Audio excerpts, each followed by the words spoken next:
Nice. In Washington state, those are firefighters. That's all right. Tribal member.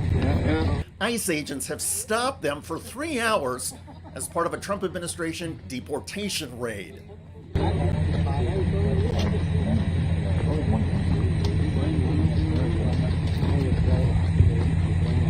We got hit.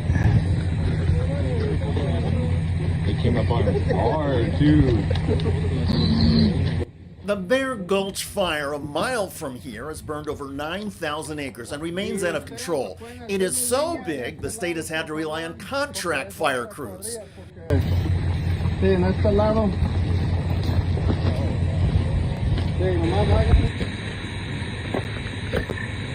20 of the workers are Mexican and have work permits and visas.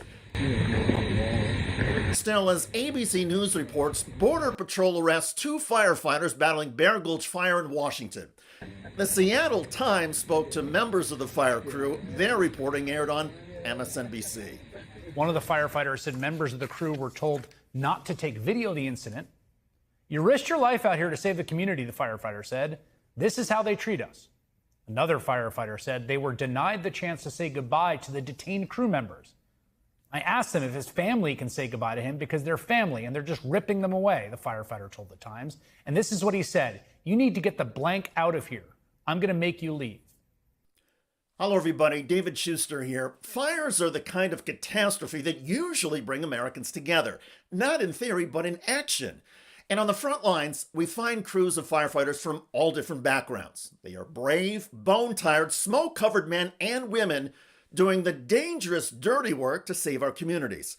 But now, firefighters are being pulled away from the fire line, not by injury, not by exhaustion, but by ICE and Border Patrol agents. Arrested, detained, shipped off to who knows where. Their crime? They didn't have the right immigration paperwork. Their punishment, humiliation, detention, and removal from a life-saving mission in the middle of a crisis. This is not something America should be proud of. This is not removing the bad hombres who are vicious killers.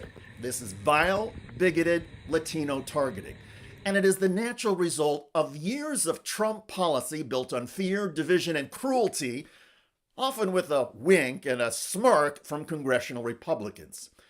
This is what happens when the top priority of the federal government becomes enforcement for the sake of headlines, no matter the cost to public safety or common decency. The U.S. Forest Service says this arrest did not interfere with firefighting efforts. That's a sentence crafted by lawyers trying to shield themselves from blowback or a future Truth and Reconciliation Commission. And try making the claim about non-interference to the communities that are left vulnerable when the fire line is understaffed, or tell it to the 2 firefighters whose reward for heroism was a pair of handcuffs. Even Senator Patty Murray, Democrat of Washington, hardly a bomb thrower, is calling this as immoral as it is dangerous. And she's right. Let's not forget, under the Trump administration, the very departments responsible for forest maintenance, fire mitigation, and land protection have been gutted. Budget cuts, staff reductions, morale collapse, and now Donald Trump's agents are detaining the few people still willing to show up and risk their lives.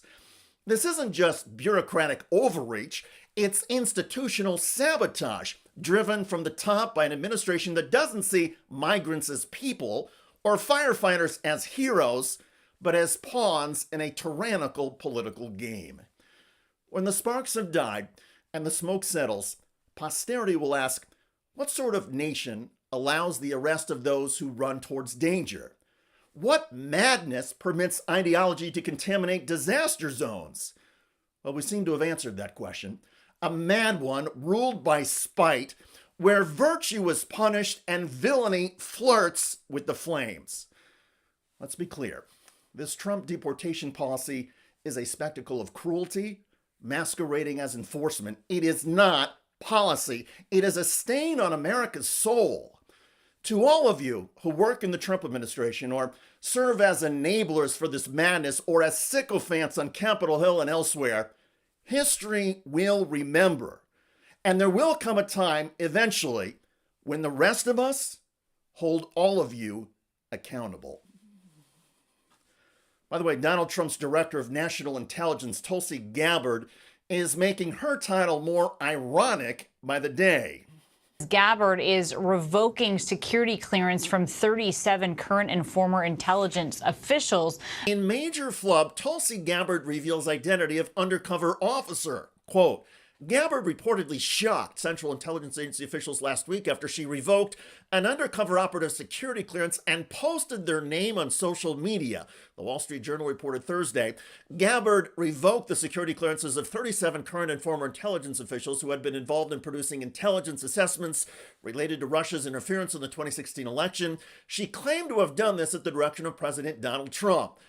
Check out that video at the link below. Gabbard's doxing of a covert CIA agent has generated a lot of comments on YouTube. One of the most popular is from Deep Pat, who wrote, Gabbard is beginning to function openly as a Russian asset. Indeed. I look forward to reading your comments about the Trump administration's ICE agents raiding firefighters mid-blaze. I'm David Shuster. Thanks for joining us.